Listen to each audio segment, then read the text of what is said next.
Hey everyone, welcome back to the Stonewick server. As you can see, I worked a lot in between episodes, going to the quarry to have a lot of sand and raiding the ocean monument. I was lucky to find 3 rooms with sponges, so I have like 90 sponges at the moment. And those we will use today to get rid of the water.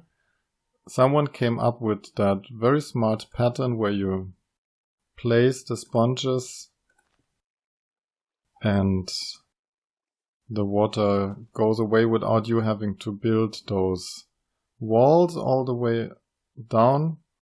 I still have to find the best pattern and place where to put the sponges. I think it's somewhere around here, and then I can just take them down, place one here. I don't know. Maybe here. No, that doesn't work at all. Maybe. Well, obviously I have to accept that there will always be part still with water. But they are doing quite a good job if I go down straight. And then probably I have to take the rest coming from the side.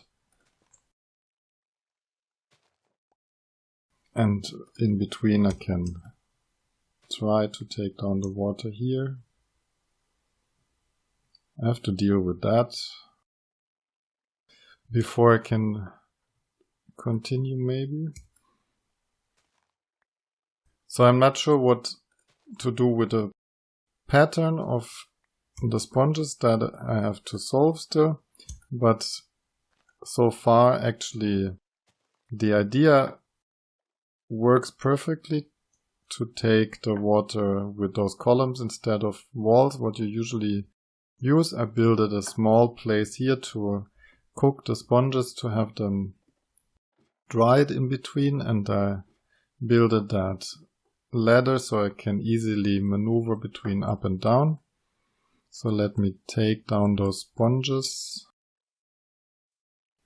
and then we'll put them to cooking, and then I will give it a longer run in taking down as much water as I can and then show you some in-betweens of the result. And then of course we have to expand the columns, because when I picked all the sand after the second time, Jelly, who is one of the administrators, complained that she had to refill the quarry all the time, so I'll try to get along with the sand that I have. So let me go grinding, see you in a bit. So it does work perfectly. It's pretty fast. Of course, as soon as I reach that end, I have to take down the sand to be able to reuse it. But already now, even though we are 4 players online, as you can see, there's way too many guardians waiting for me.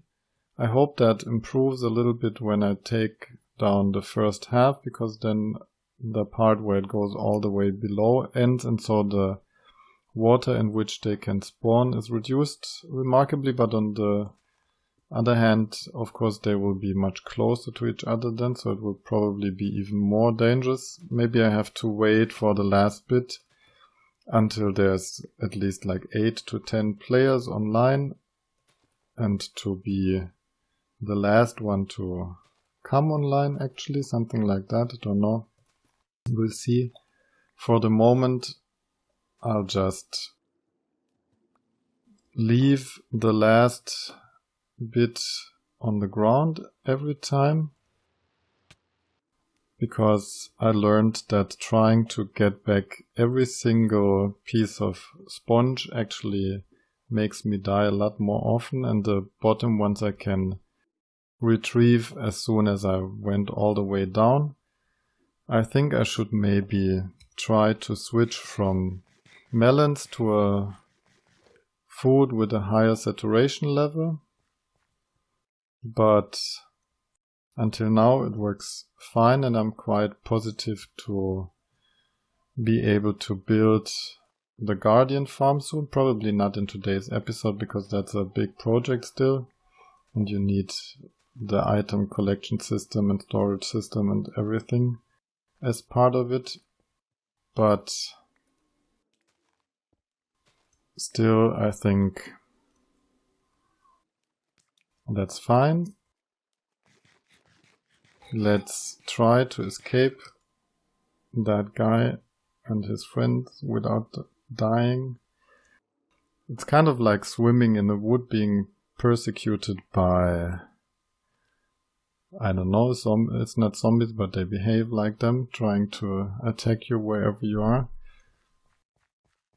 Has a sense of adventure, but actually it's not my preferred variation of the game. I think I'm losing some sponges while doing so, which is not too terrible because I have enough, but should not be too much.